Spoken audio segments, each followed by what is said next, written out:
Tembakan peringatan dan aksi kejar-kejaran warnai pembubaran tawuran kelompok pemuda dan geng motor di Jalan Karuisi, Kecamatan Panakukang, Kota Makassar, Sulawesi Selatan. Polisi berhasil mengamankan 3 pemuda dari kedua kubu yang ternyata masih di bawah umur. Polisi juga menyusuri ganggang untuk mencari pelaku tawuran. Selain menyita busur panah, ketapel dan senjata tajam, polisi turut mengamankan 2 sepeda motor. 3 pemuda yang diamankan dibawa ke Polrestabes Makassar untuk proses hukum lebih lanjut. Dari Makassar, Sulawesi Selatan, Muhammad Nurboni Ainis melaporkan.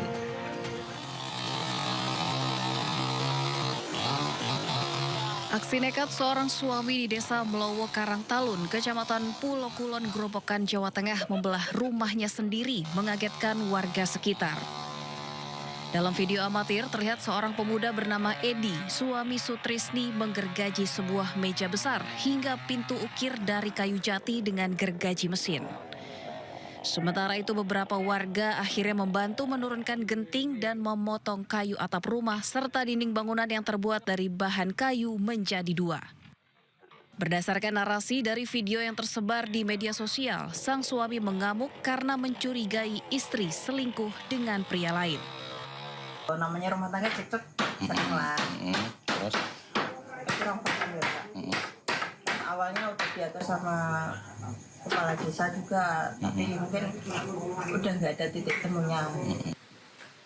Kepala desa telah memediasi pasangan suami istri tersebut sebanyak 2 kali. Namun pada mediasi kedua tidak ada titik temu hingga akhirnya berakhir perceraian dengan masalah pembagian harta gono gini. Ya bisa secara baik-baik kan gitu. Dan nanti untuk masalah gono gini dibicarakan nanti setelah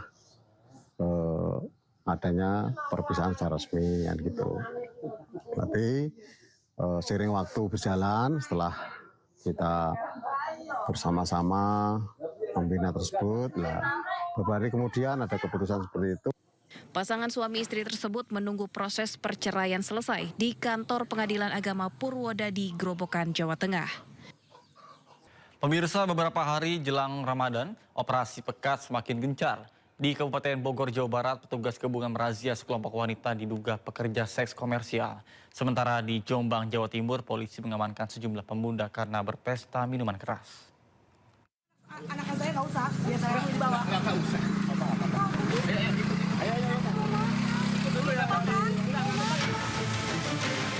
Sejumlah wanita yang diduga PSK meronta-ronta saat ditangkap petugas gabungan dari Satpol PP, TNI, Polri di Jalan Raya Sentralen, Parung Panjang, Kabupaten Bogor, Jawa Barat. Sejumlah wanita lainnya kabur saat petugas gabungan tiba di lokasi. Petugas juga menemukan barang bukti 2 buah alat kontrasepsi di bawah tempat tidur. Selain merazia PSK, petugas juga menggerebek toko minuman keras berkedok toko jamu di sejumlah titik di Jalan Raya Parung Panjang. Sejumlah orang yang terjaring razia kemudian didata sebelum dipulangkan. Razia ini digelar karena banyaknya laporan dari masyarakat jelang bulan suci Ramadan.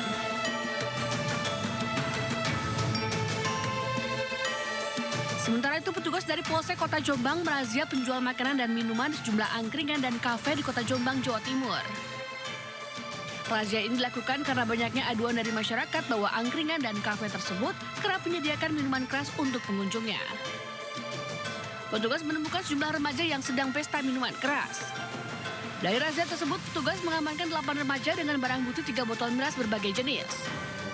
Ini kami menindaklanjuti perintah dari Bapak Kapolres Jombang terkait penertiban miras, dan ini juga menindaklanjuti menjelang puasa Ramadan. Kita melaksanakan cipta kondisi untuk penertiban miras. Yang pertama tadi kita laksanakan di depan SMA Negeri 2 Jombang, di angkringan, kemudian kita menyisir lagi ke Jalan Pahlawan. Seluruh remaja kemudian dibawa ke Mapolsek Kota Jombang untuk pemeriksaan lebih lanjut. Dari Kabupaten Bogor dan Jombang, Iwan Setiawan, Mutar Bagus, iNews melaporkan. Pemirsa, aksi penembakan oleh orang tak dikenal menggegerkan warga Kedung Wuni, Kabupaten Pekalongan, Jawa Tengah. Korban merupakan tokoh masyarakat sekaligus suami dari salah satu anggota DPRD Jawa Tengah. Tembakan tidak mengenai korban, proyektil menghantam bagian atas dinding dan juga plafon teras. Kemudian terpental dan ditemukan di area garasi. Korban mengaku tidak memiliki firasat apapun dan tidak mengetahui siapa pelaku maupun motif di balik aksi tersebut. Dalam beberapa waktu terakhir, korban diketahui tengah mendampingi kasus dugaan penculikan yang ditangani oleh Polda Jawa Tengah. Bahkan hingga kini polisi masih memburu pelaku yang melarikan diri ke arah utara usai melepaskan tembakan. Jam 9.10 menit. 9-10 menit. Ya. Posisi Bapak di sini? Saya persis duduk di sini. Gitu. Terus Kades itu duduk di situ. Oh. Jadi pas penembakan ada orang lain? Anak-anak saya ada lagi main game, ada 5 apa 6. Tembakannya mengarah ke Anda atau waktu itu gimana? Dia mengarah ke saya. Mengarah ya? Tapi goyang, meleset. Pemirsa, usai gelar perkara, Barreskrim Polri akhirnya menetapkan mantan Kapolres Bima NTB AKBP Didik Putra Kuncoro sebagai tersangka kasus peredaran narkoba. Kadif Humas Polri, Irjen Pol Joni Edison, mengonfirmasi bahwa hasil gelar perkara menyepakati peningkatan status AKBP Didik dari saksi menjadi tersangka.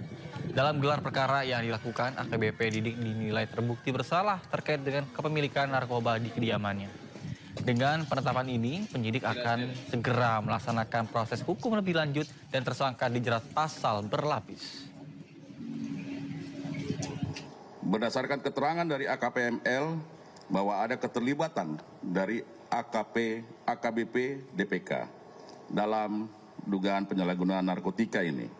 Sehingga pada hari Rabu, tanggal 11 Februari 2026, Biro Paminal Divpropam Polri bersama dengan Direktorat Tindak Pidana Narkoba Barreskrim Polri melakukan penggeledahan di rumah pribadi milik AKBP DPK di daerah Tangerang dan menemukan barang bukti berupa narkotika jenis sabu sebanyak 7 plastik, klip dengan berat total 16,3 gram. Narkotika jenis ekstasi sebanyak 50 butir, pil aprosolam sebanyak 19 butir, pil Happy Vibes sebanyak 2 butir, dan terakhir ketamin sebanyak 5 gram. Khusus terhadap AKBP DPK telah ditetapkan sebagai tersangka dan dikenakan pasal 609 ayat 2 huruf A Undang-Undang Nomor 1 Tahun 2023 tentang KUHP, Jungto Undang-Undang Nomor 1 Tahun 2026 tentang penyelesaian pidana, dan pasal 62 Undang-Undang Nomor 5 Tahun 1997 tentang psikotropika. Adapun ancaman pidana penjara seumur hidup atau pidana penjara paling lama 20 tahun dan atau pidana denda paling banyak kategori 6 senilai maksimal 2 miliar rupiah, dan pidana penjara paling lama 5 tahun dan atau pidana denda paling banyak kategori 4 sebesar 200 juta rupiah. Pemirsa, berhati-hatilah jika Anda yang ingin berwisata ke Puncak Bogor, Jawa Barat, karena longsor menimpa 3 rumah sementara belasan keluarga dilaporkan mengungsi.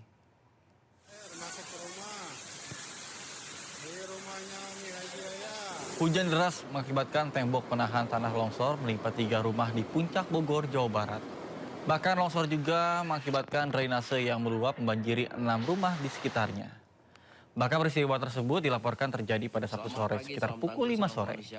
Total ada 9 rumah terdampak dan belasan keluarga lainnya mengungsi. Tim BPBD Kabupaten Bogor, Jawa Barat melakukan penanganan dan juga pembersihan akibat longsor sejak semalam hingga dengan hari ini. Petugas melakukan pembersihan material longsor yang menutup saluran air guna memperlancar aliran serta meminimalisir resiko banjir dan juga longsor susulan. Kita fokus evakuasi dulu di situ.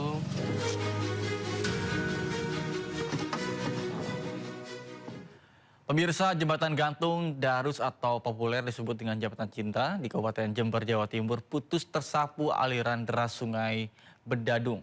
Putusnya jembatan memaksa warga harus memutar hingga 10 km hanya untuk menyeberangi dan juga ke wilayah yang berjarak 100 meter.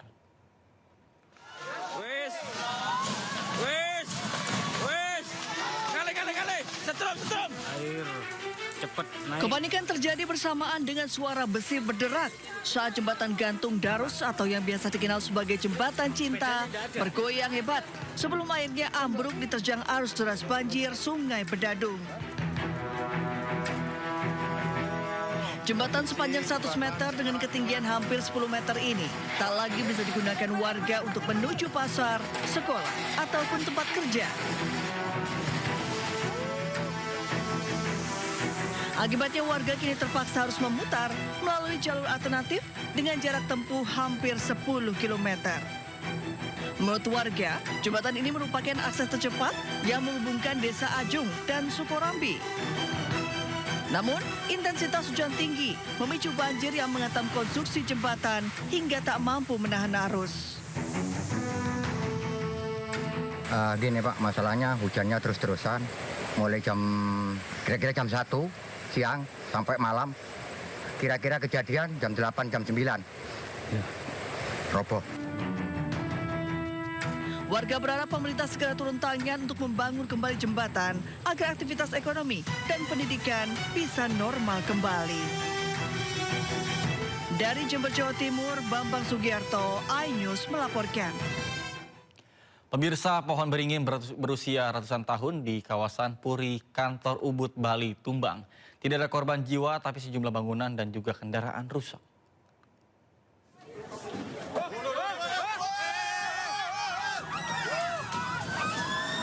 Sebuah pohon beringin berusia ratusan tahun di Jalan Sweta Ubud, Bali, tumbang pada Minggu sore. Pohon setinggi sekitar 40 meter ini menimpa sejumlah kendaraan yang sedang melintas di Jalan Sweta, Bali. Pohon beringin ini tumbang diduga akibat kondisi batang yang sudah lapuk dimakan usia.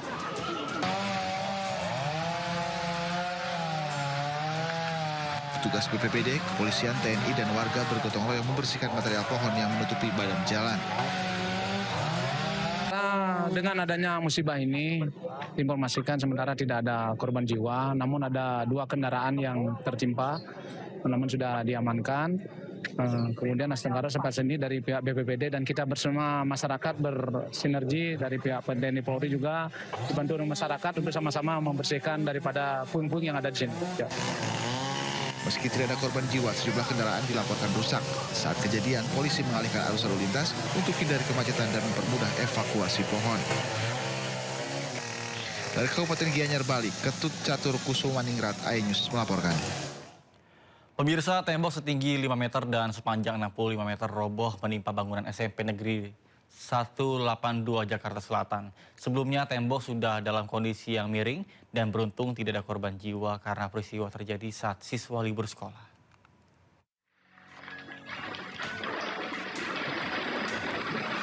Tak ada hujan dan angin. Tembok pagar rumah warga setinggi 5 meter lebih dengan panjang 65 meter di samping SMPN 182 Jakarta Selatan tiba-tiba roboh. Beruntung tidak ada korban jiwa dalam insiden ini karena sekolah dalam kondisi libur dan tidak ada aktivitas di sekitar sekolah. Namun, insiden ini mengakibatkan salah satu ruangan di SMPN 182 mengalami kerusakan parah. Menurut PLT Kepala Sekolah, kejadian ini sudah dilaporkan kepada pihak kelurahan dan kepolisian. Pemilik rumah pun berjanji akan bertanggung jawab untuk memperbaiki pagar dan ruangan sekolah yang rusak. Kebetulan hari ini hari libur dan tidak ada aktivitas anak-anak. Jadi sepi, tidak ada korban jiwa. Kalau tingginya pagar tadi kurang lebih 5,3 dengan panjang 64-65 meter yang roboh itu. Saat ini, petugas PPSU sudah diterjunkan ke lokasi untuk mengangkat puing tembok agar tidak menutup aliran air yang tertutup. Dari Jakarta Selatan, dan Helmi Secangbati, iNews melaporkan. Informasi lainnya pemirsa, libur Imlek yang dibarengi dengan libur awal puasa bagi anak sekolah dimanfaatkan warga untuk liburan ke kampung halaman. Bahkan suasana padat pun terlihat di terminal bus Kampung Rambutan, Ciracas, Jakarta Timur.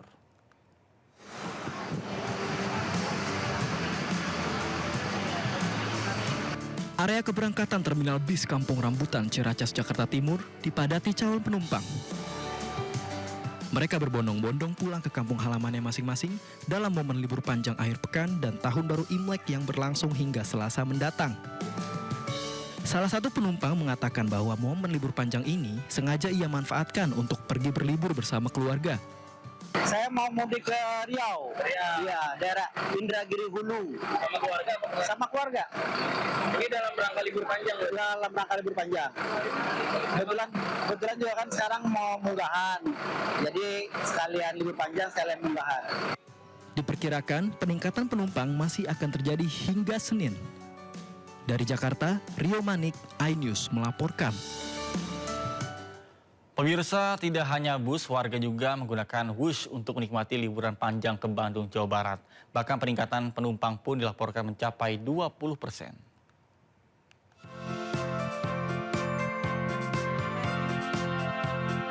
Kereta cepat Indonesia-Cina (KCIC) mencatat lonjakan penumpang kereta cepat Wush Jakarta-Bandung pada momen libur panjang akhir pekan Tahun Baru Imlek. Pada Jumat 13 Februari 2026, jumlah penumpang Wush mencapai 24.381 orang. Sementara pada Sabtu 14 Februari 2026, jumlah penumpang mencapai 25.700. Sementara hingga Minggu siang, jumlah tiket terjual sudah mencapai 11.000 lebih dan diprediksi akan mencapai 23.000 lebih hingga pemberangkatan terakhir pada malam nanti. Manajer Corporate Communication KCIC Emir Monti mengatakan jumlah penumpang mengalami peningkatan 20% sejak Sabtu kemarin. Peningkatan ini menunjukkan antusiasme masyarakat yang tetap tinggi selama periode libur panjang. KCIC memastikan seluruh operasional berjalan aman dan lancar dengan kesiapan sarana dan prasarana serta optimalisasi petugas di seluruh stasiun. Dari Jakarta, Rizky Falufi, iNews melaporkan. Pemirsa, peningkatan penumpang juga terlihat di Stasiun Senen, Jakarta Pusat. Bahkan sejak akhir pekan lalu, ribuan penumpang memadati kereta tujuan Jawa Tengah, Yogyakarta, dan Jawa Timur.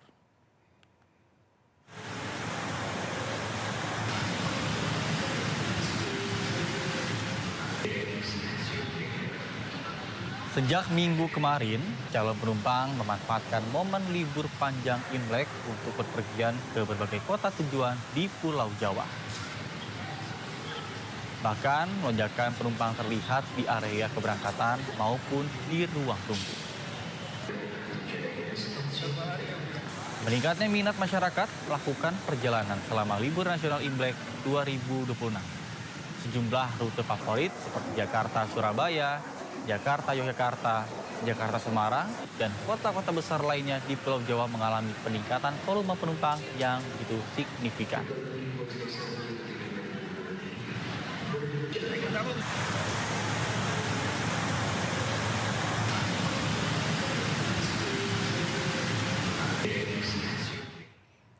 Dan pemirsa, untuk mengetahui seperti apa kondisi di Stasiun Senen, saat ini sudah terhubung dengan rekan kami, ada Wenda Nura. Baik, selamat siang Wenda, silakan dengan laporan Anda.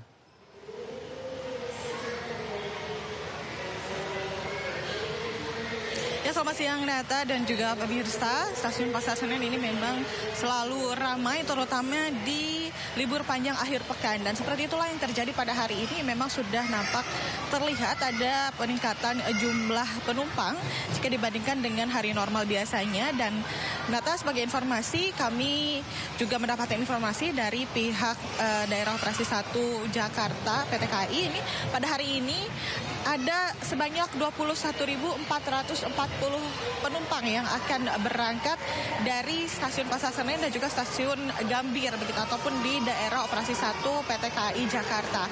Dan angka ini juga memang terbilang cukup tinggi jika dibandingkan hari normal pada biasanya. Nah, sedangkan untuk puncak keberangkatan tertinggi di momen libur panjang Imlek dan juga jelang Ramadan ini terjadi pada tanggal 14 Februari ataupun hari Sabtu yang lalu, di mana sudah diberangkatkan sebanyak 21.440 penumpang. Dan sedangkan untuk angka kedatangan tertinggi ini akan terjadi besok ataupun tanggal 17 Februari 2026 di mana akan ada sebanyak 36.000 penumpang yang akan tiba di daerah operasi 1 PT KAI. Dan tentunya selain tanggal 17 juga di tanggal 18 angka kedatangan juga masih tinggi, yakni sudah mencapai 30.000 penumpang yang akan tiba. Dan dari pihak KAI ini terus menghimbau untuk calon penumpang yang akan berangkat ataupun yang akan tiba ini untuk tiba lebih awal untuk mengantisipasi kepadatan lalu lintas agar tidak terlambat. Dan untuk mempermudah proses check-in juga di Stasiun Pasar Senen ini terus menghimbau untuk menggunakan proses check-in face recognition yang sudah ada fasilitasnya di Stasiun Pasar Senen dan bisa mendaftar juga dengan mudah baik melalui aplikasi KAI Akses ataupun bisa dibantu langsung di stasiun oleh petugas yang berada di stasiun. Sementara demikian, Nata. Baik, terima kasih Wenda Nura melaporkan langsung dari kawasan Stasiun Pasar Senen, Jakarta Pusat. Selamat bertugas kembali dan salam sehat. Terima kasih Anda masih bersama kami di Sindo Siang bersama saya Nata Arman. Pemirsa, waspadalah aksi pencopetan terjadi di mana saja, termasuk di keramaian Festival Imlek tahun 2026 di kawasan Bundaran HI Jakarta. Karena sejumlah pengunjung tidak lagi bisa mengabadikan momen seru festival lantaran ponsel mereka telah dicopet.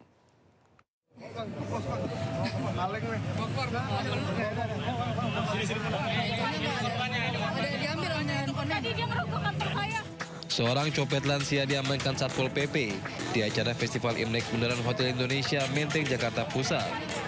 Pelaku tertangkap basah saat melakukan aksinya dan langsung diamankan petugas dari amukan massa. Momen acara Festival Imlek 2026 yang ramai pengunjung dimanfaatkan kompeten pencopet untuk beraksi. Banyak pengunjung yang kehilangan ponsel mereka, termasuk salah satunya warga negara asing asal Thailand. I just went to the Grand Indonesia, right? And I saw the event about Lunar New Year, and I have some camera, and I think I'm on my I take a picture, and then on the way back, I think because it's very crowded on the concert, something I think it's on that time. I got. So where did you put your phone? Like your back pocket or your front? In pants. Yeah. Pocket. Yeah. So what kind of phone did you lost? Like what time? Like iPhone or iPhone 15 Plus. iPhone 15 Plus. Yeah, in case. Selain WNA Thailand, sejumlah pengunjung lain juga menjadi korban pencopetan. Guna dimintai keterangan, para korban terduga pelaku kemudian dibawa petugas ke Polsek Metro Menteng. Dari Jakarta Pusat, Rani Sanjaya, iNews melaporkan. Pemirsa, perayaan Imlek di Jakarta semakin meriah dengan hadirnya atraksi barongsai menari di Danau Senayan Park. Bukan seperti pada umumnya, barongsai menari di atas air danau. Atraksi barongsai menari atau aerial lion dance akhirnya tampil perdana di Jakarta. Setelah sebelumnya sukses memukau penonton di Guangzhou, China dan Sydney, Australia. Sesuai dengan namanya, atraksi ini menampilkan barongsai yang seolah terbang dan juga menari di atas permukaan danau dengan koreografi yang tentunya menarik. Pengunjung juga bisa berkesempatan memberikan angpau secara langsung kepada penampil barongsai saat beratraksi. Kemudian atraksi barongsai juga di Danau Senayan Park berlangsung hingga 17 Februari 2026 pada pukul 17.00 dan 19.00 waktu Indonesia Barat.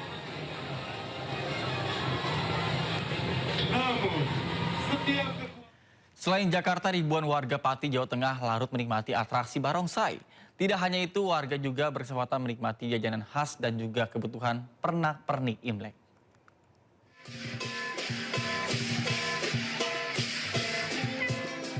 Ribuan warga memadati Klenteng Hoktik Bio di Kabupaten Pati, Jawa Tengah untuk menyaksikan pertunjukan barongsai. Pertunjukan barongsai ini digelar menjelang puncak perayaan Imlek 2577. Tidak hanya pertunjukan barongsai, ribuan warga juga antusias berburu kuliner serta pernak-pernik Imlek seperti bacang dan kue keranjang. Tentunya kami sangat bahagia. Kenapa? Karena masyarakat sudah menerima barongsai sebagai budaya Indonesia juga. dan itu dibuktikan dengan adanya kehadiran masyarakat yang begitu melimpah ruah, ribuan orang hadir di acara di Kelenteng. Tidak hanya pertunjukan barongsai dan pasar Imlek, pihak Kelenteng juga menggelar makan gratis untuk para pengunjung. Dari Pati, Jawa Tengah, Vindi Agil, iNews melaporkan.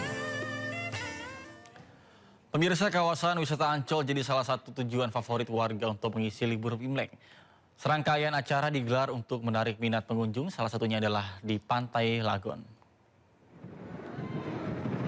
Seperti tahun-tahun sebelumnya, kawasan Pantai Ancol selalu dipadati pengunjung dari dalam maupun luar kota Jakarta jelang perayaan Tahun Baru Imlek.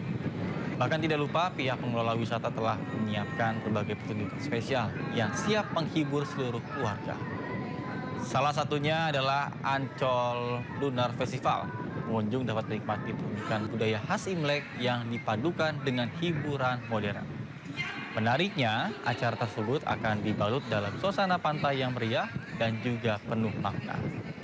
Selain itu, pihak manajemen juga memberikan promo tiket spesial bagi pengunjung untuk menikmati seluruh wahana rekreasi di Ancol.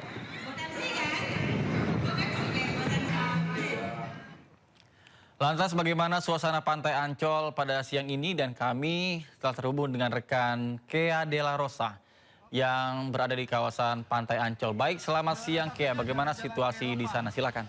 Untuk juara duanya jalan-jalan ke Jepang katanya. Oke. Halo Nata, selamat pagi Nata dan juga pemirsa. Saat ini suasana terkini di Pantai Lagun, Ancol, Jakarta Utara sudah sangat ramai nih. Karena sejak tadi pagi banyak sekali keluarga yang berbondong-bondong untuk ingin habiskan waktu libur panjang menyambut Tahun Baru Imlek. Kalau di belakang saya sudah ada banyak sekali warga yang mengikuti kegiatan bermain. Terus selanjutnya juga di samping kanan saya banyak sekali keluarga yang mulai bersantai nih di bibir pantai, lalu juga ada yang bermain di pantai walaupun saat ini suasana cukup mendung dan angin cukup kencang tidak menyurutkan antusiasme anak-anak untuk bermain di pantai. Dan di depan kita juga sudah ada wahana air yakni Aqua Zone, di mana para pengunjung Pantai Lagun bisa menikmati bermain selama 90 menit dengan harga tiket satu orang dibanderol Rp50.000. Dan tentunya di Pantai Ancol ini buka selama 24 jam sehingga banyak sekali warga yang sejak pagi sudah mulai memadati Pantai Lagun Ancol dan tentunya masih menjadi primadona karena harga tiket masuknya sangat murah. Nata dan juga pemirsa, hanya dibanderol dengan harga Rp25.000 hingga Rp35.000. Warga bisa nikmati suasana pantai yang begitu syahdu di wilayah kota Jakarta ini. Kembali ke studio Nata. Baik, terima kasih Kea Dela Rosa atas laporannya dari kawasan Pantai Ancol. Selamat bertugas kembali dan salam sehat. Pemirsa, kawasan Malioboro, Yogyakarta tidak luput dari kepadatan wisatawan yang datang dari berbagai daerah. Selain menikmati suasana Malioboro, mereka juga berbelanja oleh-oleh khas Yogyakarta. Ribuan wisatawan memadati kawasan Malioboro untuk menikmati suasana kota Jogja sekaligus bersuah foto dengan latar ikonik bertuliskan Jalan Malioboro. Para wisatawan juga berbelanja oleh-oleh seperti jajanan khas Jogja, kemudian bakpia, dan aneka jenis pakaian dengan harga yang terjangkau juga menjadi salah satu oleh-oleh yang diburu para wisatawan. Adapun lonjakan wisatawan diprediksi akan terus terjadi di kota Jogja hingga dengan hari Senin hari ini.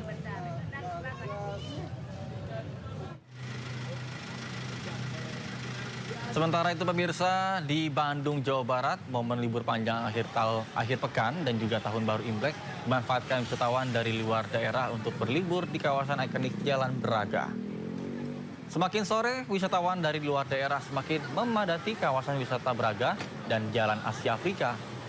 Deretan bangunan tua yang indah membuat para wisatawan pun betah untuk menghabiskan waktu di kawasan tersebut. Bahkan tidak hanya itu, ragam kuliner di kawasan ini juga membuat para wisatawan tidak khawatir kelaparan setelah berjalan-jalan dan juga bersuah foto bersama dengan keluarga.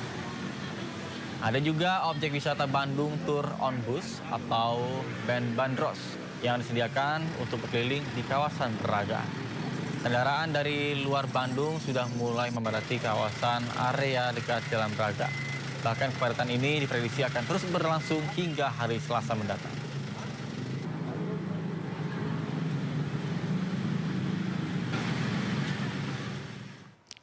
Dari libur Imlek kita beralih ke informasi jelang Ramadan. Pemirsa, berbagai tradisi dilakukan oleh warga dalam menyambut datangnya bulan suci Ramadan.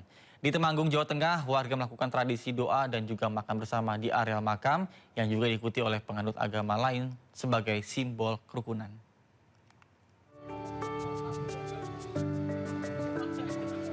Tradisi doa dan makan bersama di pemakaman Gletuk, Desa Getas, Temanggung, Jawa Tengah kembali menjadi sorotan sebagai potret nyata moderasi beragama dan pelestarian lingkungan. Warga dari berbagai latar belakang keyakinan berkumpul menghormati leluhur sekaligus memperkuat komitmen menjaga alam. Tradisi ini menjadi unik karena mempertemukan warga Dusun Krecek yang mayoritas beragama Buddha dan warga Dusun Gletuk yang memeluk agama Islam dan Kristen di satu lokasi pemakaman yang sama. Mereka bersama-sama membawa makanan ke makam Gletuk sambil memanjatkan doa sesuai keyakinan masing-masing. Perbedaan iman tidak menjadi penghalang dalam merawat warisan sejarah dan kebersamaan. Tradisi ini bentuk penghormatan spiritual kepada leluhur yang telah berlangsung turun-temurun dengan cara menjaga kekayaan alam yang diwariskan leluhur. Acara diakhiri dengan kenduri atau makan bersama di mana warga duduk melingkar dan makan bersama di area pemakaman. Mereka saling berbagi berkat hasil bumi sebagai simbol rasa syukur atas harmoni kehidupan yang tetap terjaga di tanah Temanggung. Dari Temanggung, Jawa Tengah, Didik Dono Hartono Anyus melaporkan. Pemirsa, warga desa Ngino, Kabupaten Tuban, Jawa Timur, gelar ritual adat Kaleman.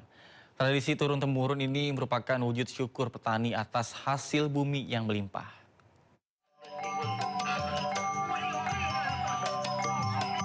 Warga Desa Ngino, Kecamatan Semanding, Kabupaten Tuban, Jawa Timur, menggelar ritual adat Kaleman. Ratusan warga berbondong-bondong mengikuti arak-arakan menuju Sendang Asmoro sambil membawa ambang dan gunungan hasil bumi menuju sumber mata air Sendang Asmoro yang berjarak 1 km. Kegiatan yang paling ditunggu-tunggu warga adalah rebutan hasil bumi berisi buah dan sayuran. Meski berdesak-desakan, warga mengaku senang karena percaya hasil bumi tersebut membawa berkah. Tradisi Kaleman yang berarti menenggelamkan ini merupakan wujud syukur kepada Tuhan atas panen yang melimpah dari air Sendang Asmoro. Kegiatan ini juga sebagai bentuk pengharapan agar wabah hama tanaman musnah. Wujud syukur dalam bentuk kita membawa segala umpur-ampet berupa polo pendem, hasil bumi dan lain sebagainya agar padi yang bunting ini ke depan bisa sampai panen melimpah ruah tanpa ada halangan berupa hama tanaman. Kalau harapannya, Pak? Kegiatan ini mudah-mudahan ke depan kami berharap bisa kami terus bisa lestarikan, mendapatkan support dari semua pihak. Tradisi Kaleman yang dikemas dalam pertunjukan budaya ini rutin digelar setiap tahun sebagai bentuk melestarikan warisan leluhur dan menjadi daya tarik wisata di kawasan Sendang Asmoro. Dari Tuban, Jawa Timur, Pipit Wibawanto, Anyus melaporkan. Pemirsa, Ramadan tinggal beberapa hari lagi, tapi harga kebutuhan pokok sudah mulai menyesuaikan diri. Harga sembako di pasar tradisional Cimahi, Jawa Barat dan Mandailing Natal, Sumatera Utara naik sekitar 20%. Bahkan Satgas Pangan pun turun tangan menyelidiki penyebab kenaikan harga.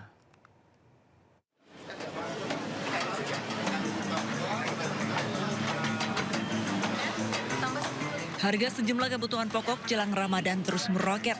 Tim gabungan dari Satgas Pangan Polda Jabar dan Pemkot Cimahi menyidak pasar atas kota Cimahi, Jawa Barat. Dalam sidak, ditemukan sejumlah bahan pokok jelang puasa yang mengalami kenaikan harga. Seperti daging sapi dari harga normal Rp130.000 kini naik mencapai Rp150.000 per kilogram. Daging ayam dari Rp38.000 kini menyentuh Rp45.000 per kilogram. Sementara itu cabai rawit merah dari harga Rp50.000 naik menjadi Rp100.000 per kilogram. Menurut pedagang, kenaikan akibat permintaan yang tinggi dari konsumen jelang puasa. Pedagang pun mengaku kesulitan jika harus mengikuti harga yang ditetapkan pemerintah. Kalau menurut Ibu sih anggapannya bagus juga sih kalau dibiasakan biar masyarakat juga tahu bahwa menjelang hari-hari besar itu semua bahan pokok pasti mengalami kenaikan. Cuman kita juga disesuaikan dengan penerimaan permintaan kita dari bandar-bandar karena memang hari ini dari kemarin itu sudah H-7 kita sudah 42.000. Masalah harga kalau misalkan dari atas menekan dengan target harga yang harus dikeluarkan, misalkan harus menjual ayam di target dari pemerintah harus mengeluarkan harga segitu, harusnya ada kerjasama dengan pemerintah untuk ke tempat-tempat bandar-bandar atau yang memasok kita selaku konsumen gitu. Jadi sama semua harganya? Sama, jadi kita diratakan sama, termasuk yang di pinggir-pinggir jalan, karena kita terus terang aja di pinggir jalan jauh lebih beda. Kadang-kadang nyampe 5.000 kita bisa. Hasil dari pantauan secara umum ada beberapa komoditi yang masih sesuai dengan harga eceran tertinggi dan harga acuan penjualan pemerintah. Namun ada beberapa komoditi juga yang yang ternyata ada mengalami kenaikan. Penjualan untuk daging sapi, ya, daging sapi yang paha atas tadi ada mencapai 140. Namun demikian kami sudah berikan teguran kepada penjual untuk tetap menjual seharga 130.000 sesuai dengan harga acuan penjualan pemerintah. Namun demikian kami nanti akan tetap melakukan penelusuran ke distribusi atau tempat pemotongan untuk memastikan harga tetap stabil selama bulan puasa. Tidak hanya di Cimahi, Jawa Barat, komoditi daging sapi di Mandailing, Natal, Sumatera Utara juga mengalami kenaikan yang kini mencapai harga Rp180.000 per kilogram. Menurut pedagang daging, kenaikan harga dipicu karena naiknya harga sapi hidup serta mahalnya ongkos angkut dari luar daerah. Tidak hanya daging sapi, berbagai kebutuhan lain seperti cabai, bawang, serta sayuran juga ikut naik. Warga berharap pemerintah segera melakukan upaya penstabilan harga karena dipastikan kebutuhan warga saat puasa hingga Lebaran nanti akan semakin meningkat. Tim Liputan iNews melaporkan.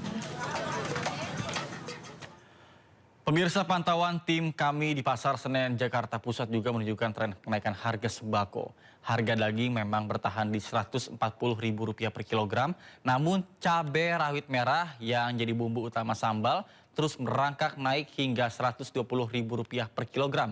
Dan berikut pantauan Wenda Nura bersama dengan juru kamera Dimas Winardi. Pemirsa, 2 hari jelang bulan suci Ramadan, sejumlah bahan pangan ataupun sembako ini sudah mulai mengalami kenaikan harga. Namun di antara kebanyakan harga bahan pangan yang semakin tinggi, ada yang paling disoroti di antaranya ada harga daging yang semakin tinggi dan juga ada harga cabai rawit merah. Nah, untuk harga daging sapi, jika biasanya harga normal dibanderol dengan harga Rp120 hingga Rp130.000 saja, namun per hari ini dibanderol dengan harga Rp140.000 per kilogramnya. Nah, selain itu ada lagi yang paling melonjak harganya per hari ini adalah cabai rawit merah. Jika hari kemarin ini harga cabai rawit merah dibanderol dengan harga Rp80.000 per kilogramnya, namun pada hari ini sudah mencapai harga Rp120.000 per kilogramnya. Nah, kita coba bertanya langsung kepada salah satu pembeli yang ada di pasar tradisional, apakah betul harga cabai ini semakin tinggi atau ada harga lainnya mungkin yang semakin tinggi. Ibu, maaf, selamat pagi. Ya, izin Ibu, maaf, dengan Ibu siapa dan dari mana, Bu? Ibu Yuni dari Sunter. Tiap seminggu sekali ke sini ke Pasar Senen. Baik Ibu, ini katanya harga cabai lagi tinggi ya, Bu ya. Terus Ibu sebagai pembeli gimana, benar nggak sih merasa kalau harga cabai ini lagi tinggi, Bu? Ya, terima kasih Mbak dari TV News. Memang harga cabai ini sangat mahal. Ya, kita yang bagi ibu ini sangat berat ya. Rp120.000 sekilo. Jadi saya belinya ya seonson aja sesuai dengan kebutuhan ya rumah tangga. Ini 120, bawang naik padahal belum puasa. Nah, bagaimana ini di pemerintahan? Baik, Ibu, kalau yang Ibu rasakan selain harga cabai rawit yang naik, ada harga apa lagi, Bu, yang naik untuk hari ini? Ya, yang naik sih yang pasti banyak, tapi saya nih kebutuhan yang paling dasar sih cabai, bawang, terus kentang, ya itu kalau ini masih standar ya, sayuran ya. Tapi yang kebutuhan untuk bumbu itu naik gratis ya, sangat-sangat mempengaruhi untuk masyarakat. Baik, tapi yang paling tinggi itu pasti cabai rawit ya, Bu? Ya. Ya, Ibu walaupun tinggi tapi Ibu tetap beli karena memang cabai itu sebuah kebutuhan pokok atau seperti apa, Bu? Ya, salah satu untuk kebutuhan pokok dan untuk rumah tangga. Tanpa ini kayaknya nggak susah ya orang Sumatera masak. Baik, Ibu. Terima kasih untuk informasinya, Ibu. Iya, jadi pemirsa memang harga bahan pokok lainnya juga mengalami kenaikan harga, namun memang masih dalam batas normal. Yang memang melonjak tinggi adalah cabai rawit merah. Dan tentunya biasanya dengan kenaikan harga ini adalah karena permintaan pasaran yang semakin tinggi, namun pemasokan tidak ada peningkatan. Jadi semoga dengan kedepannya pemerintah bisa membantu agar pemasokan cabai ini bisa lebih tinggi agar harga di pasaran ini kembali normal. Dari Jakarta, Wenda Nura, Dimas Winardi, iNews melaporkan. Pemirsa, ada saja tren unik dari pasar tekstil terbesar Tanah Abang setiap tahunnya. Dan kini jelang Ramadan, emak-emak tumpah ruah di pasar Tanah Abang, Jakarta Pusat. Mereka berburu baju gamis bini orang yang sedang viral.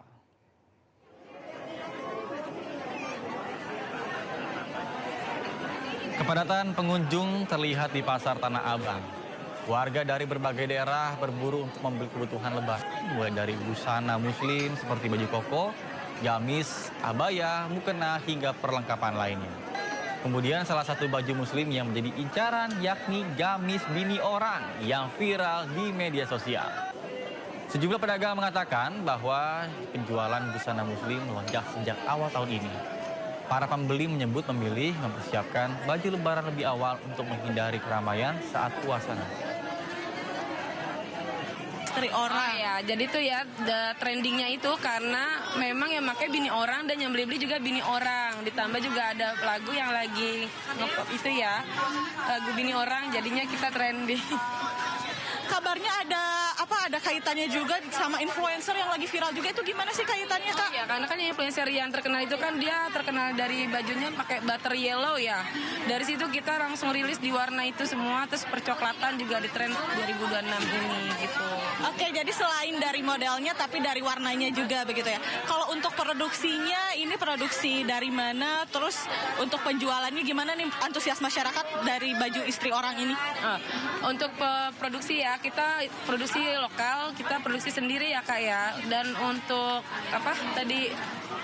peningkatan antusias masyarakat, alhamdulillah itu besar banget ya Kak antusiasnya. Mereka lebih maunya tuh lihat langsung. Pemirsa, rencana pembangunan gedung Ormas Islam setinggi 40 lantai di kawasan Bundaran HI menuai polemik. Majelis Ulama Indonesia atau MUI membantah meminta gedung megah di kawasan tersebut. MUI juga menolak kabar jika pengelolaan gedung diserahkan kepada mereka.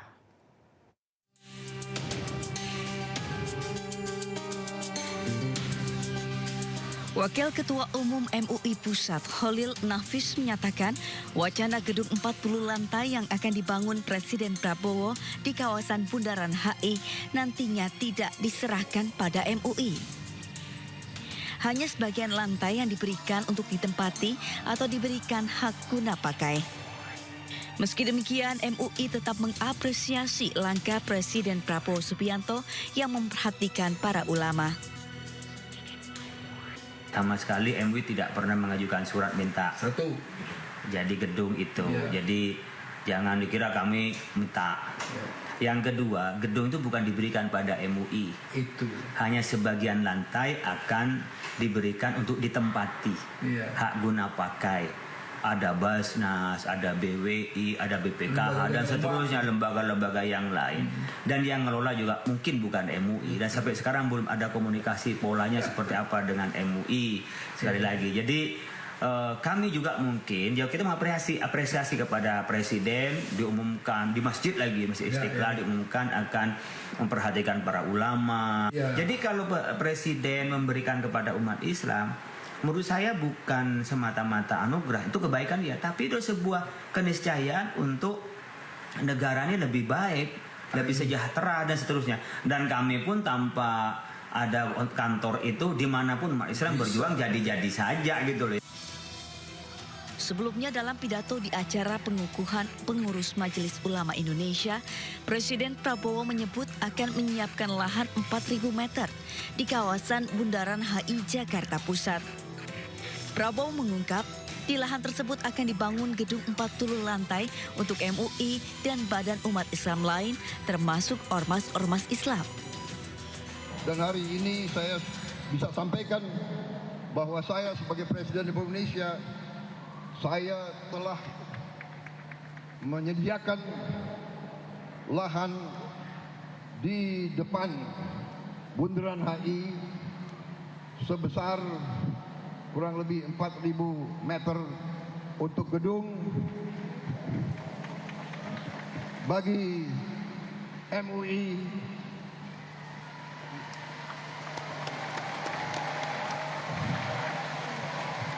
dan bagi badan-badan umat Islam seperti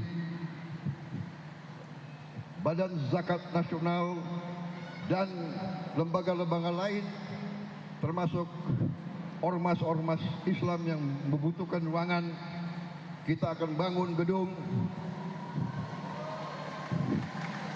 terserah Menteri Agama berapa puluh lantai. Gimana? Rencananya berapa? 40 lantai. Gedung 40 lantai tersebut rencananya akan dibangun menggunakan APBN yang berdiri di lahan bekas Kedutaan Besar Inggris untuk pengelolaan potensi dana umat. Dari Jakarta, tim Liputan iNews melaporkan. Terima kasih Anda masih bersama kami di Sindo Siang bersama saya Nata Arman. Pemirsa, Sungai Cisadane di Tangerang Selatan, Banten tercemar bahan kimia pasca kebakaran yang melanda pabrik kimia di kawasan industri Taman Tekno Tangerang Selatan, Banten. Bahkan hingga kini pencemaran belum teratasi.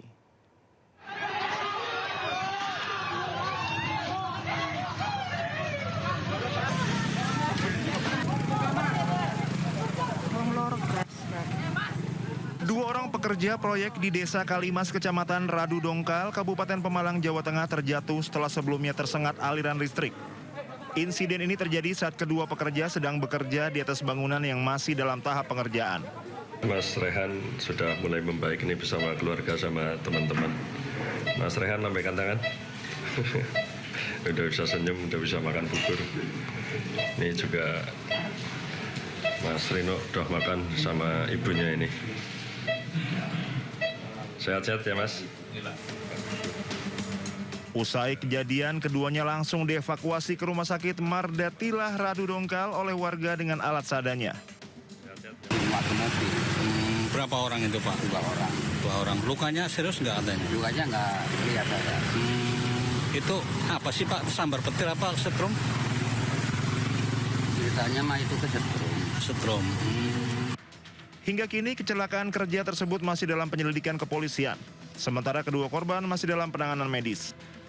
Dari Pemalang, Jawa Tengah, Suryono Soekarno, iNews melaporkan. Pemirsa, bantuan masih terus mengalir untuk korban banjir Sumatera. Kapolri Jenderal Listio Sigit Prabowo bersama dengan Ketua Komisi 4 DPR RI Titi Soeharto mengunjungi hunian sementara asrama Haji Pinang Sori, Tapanuli Tengah, Sumatera Utara.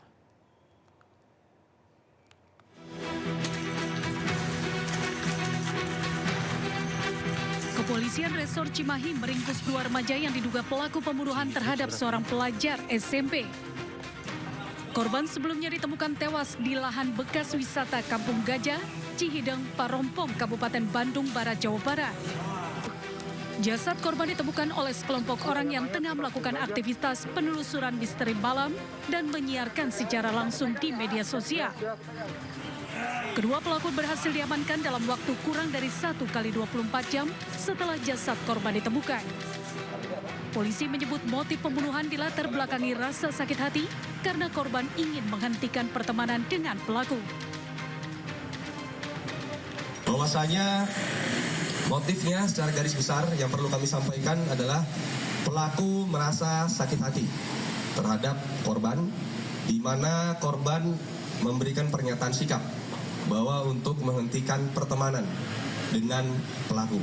Sehingga itulah yang membuat akhirnya pelaku sakit hati dan akhirnya menyusul dari Garut menuju ke Kota Bandung dengan niatan memang untuk menghabisi atau membunuh korban. Berdasarkan hasil olah TKP dan visum, korban mengalami sejumlah luka akibat benda tumpul dan tajam. Saat ini kedua pelaku yang masih di bawah umur masih menjalani pemeriksaan intensif di Polres Cimahi. Akibat perbuatannya, kedua pelajar tersebut terancam hukuman maksimal penjara seumur hidup. Dari Bandung, Jawa Barat, Yuwono, iNews melaporkan. Pemirsa, Sungai Cisadane di Tangerang Selatan, Banten tercemar bahan kimia pasca kebakaran yang melanda pabrik kimia di kawasan industri Taman Tekno, Tangerang Selatan, Banten. Bahkan hingga kini pencemaran masih belum teratasi.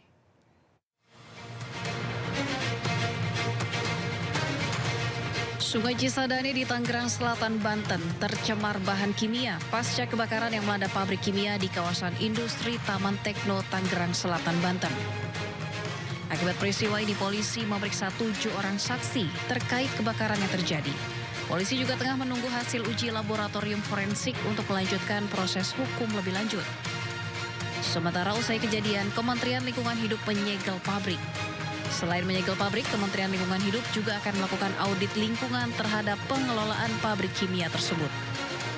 Kementerian Lingkungan Hidup juga akan segera melayangkan gugatan perdata atas pencemaran yang terjadi di Sungai Cisadane. Kami akan memerintahkan pengelola kawasan untuk melakukan audit lingkungan secara presisi untuk mengambil langkah-langkah yang diperlukan. Gudang chemical ini di tengah-tengah hiruk-pikuk masyarakat ini tentu tidak sederhana pengelolaannya. Langkah-langkah seperti kemarin seandainya sangat proven, tentu mengalirnya jauh ke alam yang cukup luas ini bisa dicegah di kemudian hari. Untuk itu audit lingkungan akan kita mintakan sebagai bentuk sanksi administrasi paksaan pemerintah kepada pengelola kawasan juga terhadap tenan yang menyebabkan terjadinya kasus ini. BPBD Kota Tangerang bersama relawan menuang 1.500 liter cairan ekoenzim ke Sungai Cisadane di Tangerang Selatan, Banten. Cairan yang dipastikan aman ini dapat membantu menetralisir sungai dari pencemaran. Proses menuang cairan penawar ini dilakukan secara bertahap. Langkah ini dilakukan sambil menunggu hasil audit lingkungan yang diminta Kementerian Lingkungan Hidup. Tim Liputan iNews melaporkan. Informasi lainnya, pemirsa, bantuan masih terus mengalir untuk korban banjir Sumatera. Kapolri Jenderal Listio Sigit Prabowo bersama dengan Ketua Komisi 4 DPR RI, Titik Soeharto, mengunjungi hunian sementara Asrama Haji Pinangsori, Tapanuli Tengah, Sumatera Utara.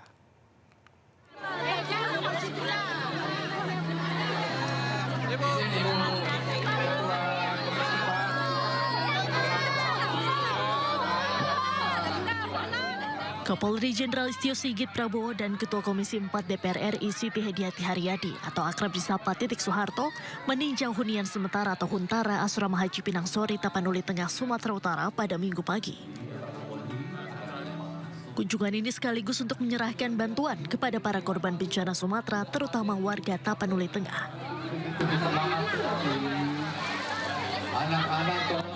Polri menyerahkan bantuan 16 truk yang berisi paket sembako, peralatan sekolah, peralatan pertanian, peralatan ibadah, bahan material hingga hand traktor. Diketahui Huntara di Asrama Haji Pinangsori terdiri dari 56 unit kamar dengan jumlah pengungsi sebanyak 154 jiwa. Huntara ini akan dilengkapi tandon air, MCK, dan sumber air bersih. Hari ini kami melanjutkan membagikan bantuan sosial. Ada kurang lebih 16 truk yang akan kami salurkan baik di Huntara ini maupun di kabupaten-kabupaten yang ada di wilayah Kapten.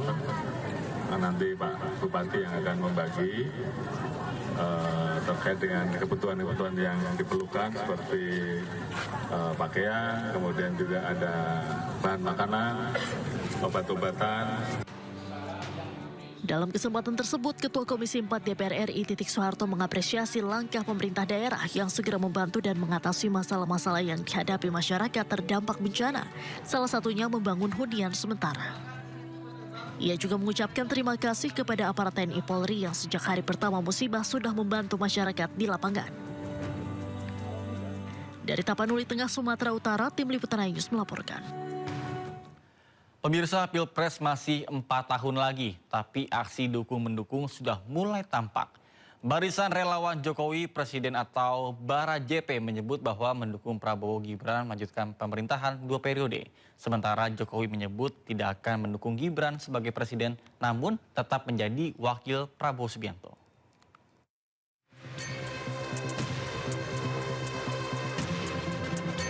Walau pertarungan Pilpres masih 3 tahun lagi, namun sejumlah partai politik termasuk barisan pendukung mulai memanaskan mesin politik mereka. Salah satunya Bara JP atau Barisan Relawan Jokowi Presiden. Mendatangi kediaman Jokowi di Solo, Jawa Tengah, sejumlah pengurus Bara JP mengaku menemui Presiden ke-7 itu untuk berdiskusi tentang peta perpolitikan jelang pemilihan Presiden 2029. Ketua Umum Bara JP Willem Frans Ansanay juga menegaskan kedatangan mereka ke rumah Jokowi untuk kembali menegaskan bahwa Bara JP mendukung pemerintahan Prabowo Gibran 2 periode sesuai arahan Jokowi. Tidak harus diganti di tengah jalan, sehingga itulah persepsi paradigma kami Bara JP mendukung apa yang disampaikan oleh Jokowi bahwa pemerintah Prabowo Mas Gibran itu 2 periode. Selain barisan pendukung Jokowi, Jokowi yang tak lain ayah Wapres Gibran Raka Buming Raka sudah sejak jauh hari menegaskan mendukung Prabowo Subianto dan Gibran Raka Buming Raka melanjutkan kepemimpinan untuk periode kedua. Nama Mas Gibran disebut potensial jadi capres 2029. Tanggapan Pak Jokowi? Kan sudah saya sampaikan Prabowo Gibran 2 periode, sudah. Walaupun berambisi mendukung Gibran melanjutkan kepemimpinan, Jokowi menegaskan tidak ada niat mendorong Gibran maju sebagai calon presiden, namun tetap bersama Prabowo sebagai wakil presiden. Tim Liputan iNews melaporkan.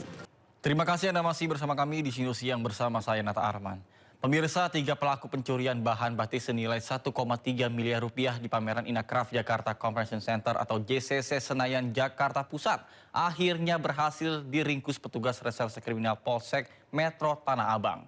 Polisi harus mendobrak paksa pintu salah satu rumah saat melakukan penangkapan di wilayah Bekasi, Jawa Barat.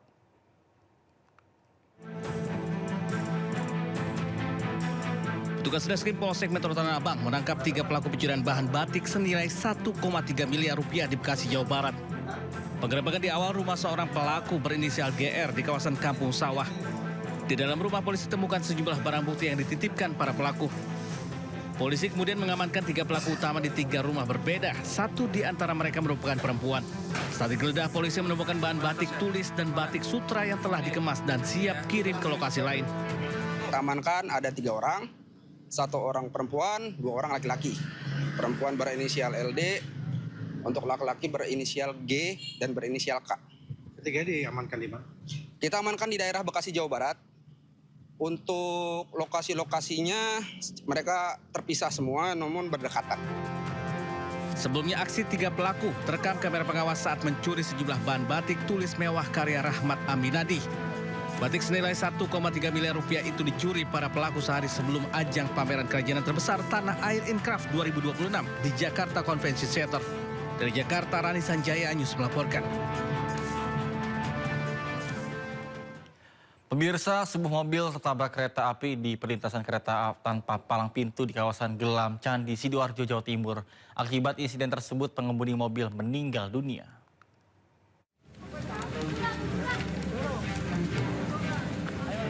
Kecelakaan maut yang melibatkan kereta api dan sebuah mobil terjadi di perlintasan kereta tanpa palang pintu di kawasan Gelam, Candi, Sidoarjo, Jawa Timur. Kejadian ini membuat mobil terseret kereta sejauh 200 meter hingga jatuh ke sungai. Sejumlah warga yang ada di lokasi kejadian berhasil mengevakuasi seorang pengemudi pria asal Mojokerto.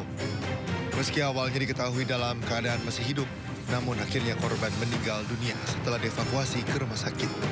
Sebelum tertabrak, mobil sempat mengalami kendala pada bagian mesin, tepat di tengah perlintasan kereta. 1 penumpang berhasil menyelamatkan diri keluar dari mobil, sementara pengemudi terjebak di dalam mobil.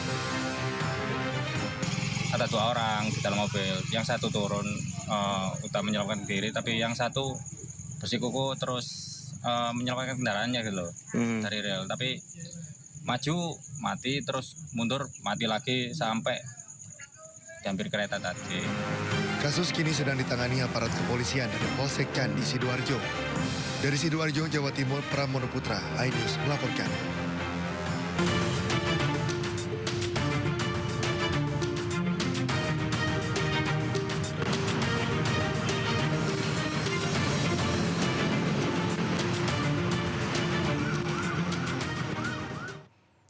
Pemirsa, saatnya kita simak pantauan lalu lintas pada siang ini dan kami telah terhubung dengan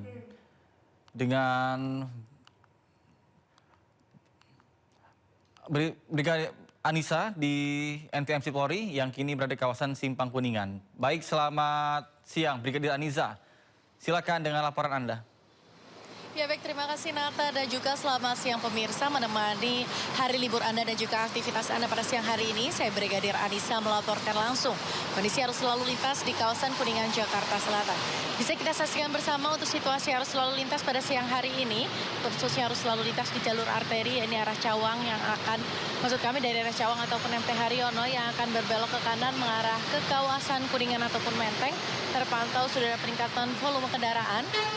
Peningkatan volume kendaraan pada siang hari ini didominasi oleh kendaraan pribadi roda 4. Kami menghimbau untuk tetap berhati-hati serta menjaga jarak aman kendaraan Anda. Dan untuk arus lalu lintas dari arah Semanggi yang akan berbelok ke kanan mengarah ke kawasan Tenden ataupun Pancoran, untuk arus lalu lintas pada siang hari ini terpantau relatif lancar. Ketersendatan hanya sesekali terjadi hanya menjelang traffic light saja. Begitupun untuk arah sebaliknya. Dan untuk arus lalu lintas dari arah Cawang ataupun MT Haryono yang akan mengarah ke Tenden ataupun Pancoran. Untuk maksud kami untuk siang hari ini juga terpantau dalam keadaan relatif lancar. Namun kami himbau bagi para pengendara khususnya untuk mengurangi laju kecepatan kendaraan Anda mengingat kondisi jalan yang licin karena beberapa saat lalu di kawasan ini diguyur hujan. Dan untuk arus lalu lintas dari arah Tendean ataupun Pancoran maupun Warung Buncit yang akan berbelok ke kiri ke kawasan Semanggi maupun yang akan lurus mengarah ke kawasan Kuningan maupun Menteng terpantau dalam keadaan ramai dan lancar. Kami menghimbau untuk selalu tertib berlalu lintas dan juga selalu berkonsentrasi saat berkendara guna tercipta perjalanan yang aman, nyaman, dan selamat sampai tujuan.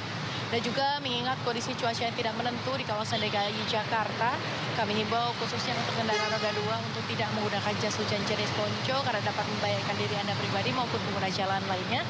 Dan kami himbau untuk tidak berteduh di bawah flyover karena dapat mengakibatkan penumpukan volume kendaraan dan mengakibatkan kemacetan arus lalu lintas. Dan juga kami mengimbau bagi para pengendara sebelum Anda melakukan perjalanan untuk selalu mengecek kembali. Pastikan fisik kendaraan Anda dalam keadaan yang layak dan juga pastikan kesehatan Anda dalam keadaan yang baik guna tercipta perjalanan yang aman, nyaman, dan selamat sampai tujuan. Dan untuk mengupdate bagaimana kondisi arus lalu lintas terkini, kami siap melayani Anda di nomor 15669 atau juga dapat melalui SMS Center di nomor 9119. Itulah informasi pada siang hari ini dan silakan kembali ke rekan di studio. Baik, terima kasih Brigadir Anissa atas laporannya. Selamat bertugas kembali dan salam presisi.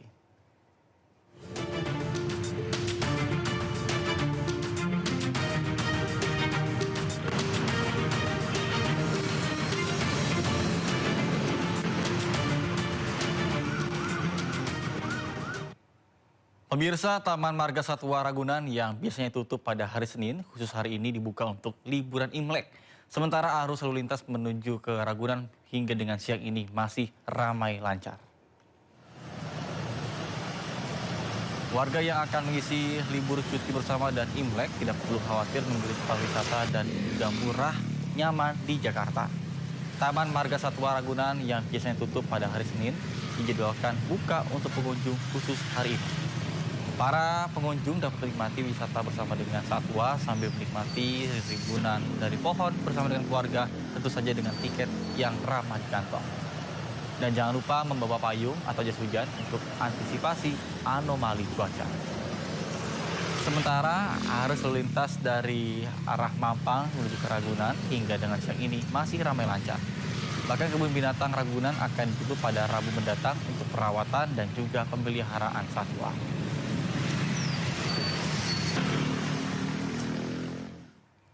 Pemirsa, Pantai Lagon Ancol, Jakarta Utara masih menjadi destinasi favorit warga Jakarta. Momen libur panjang Imlek dimanfaatkan warga Jakarta dan sekitarnya untuk menghabiskan waktu bersama dengan keluarga. Seperti contohnya di Pantai Lagon Ancol yang diramaikan oleh wisatawan. Sejak pagi, wisatawan terus berdatangan dari berbagai daerah. Harga tiket yang murah dan juga lokasi yang bersih menjadi daya tarik wisatawan.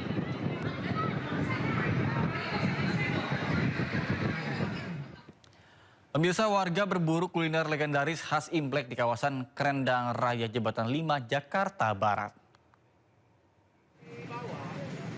Menjelang perayaan Tahun Baru Imlek, kuliner yang paling dicari di sini adalah kue keranjang. Warga pun mulai berburu makanan yang memiliki tekstur kenyal dan manis ini. Kue keranjang dipercaya menjadi simbol rezeki keharmonisan bagi warga Tionghoa. Di sejumlah toko dan juga lapak, kue keranjang dijual dalam berbagai ukuran dan kemasan, mulai dari Rp28.000 hingga Rp75.000 per kilonya. Bahkan selain itu, warga Tionghoa juga berburu manisan buah jeruk Bali khas Kalimantan atau permen Imlek, kacang-kacangan, hingga dengan aneka kue kering. Pedagang pun mengaku penjualan meningkat tajam menjelang Imlek.